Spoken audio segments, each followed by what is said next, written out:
त्यांना विचारूया की हा विजय अपेक्षित होता का? हो, कारण जनतेनं विकासाला मत दिलेले आहे. जातीपातीच्या पलीकडे राजकारण सोडून देऊ, विकास जो उमेदवार विकास करीन त्या उमेदवाराकडे जनतेनं कौल दिलेला आहे.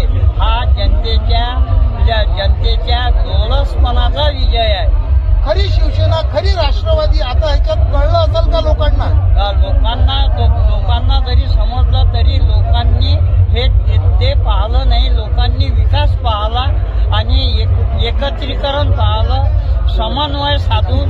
समन्वय पाहिला की तिन्ही पक्षाचा समन्वय यांच्याचकडे आहे.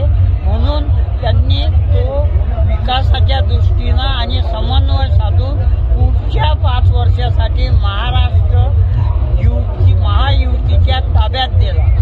आता महाराष्ट्राच्या राजकारणाची दिशा कशी राहील? महाराष्ट्राच्या राजकारणाची दिशा आता एकदम विकासाकडे राहील आणि निश्चितच पुढे जाईल आणि यामधून संपूर्णपणे महाराष्ट्राचा विकास झाल्याशिवाय राहणार नाही असं आम्हाला तरी वाटतं.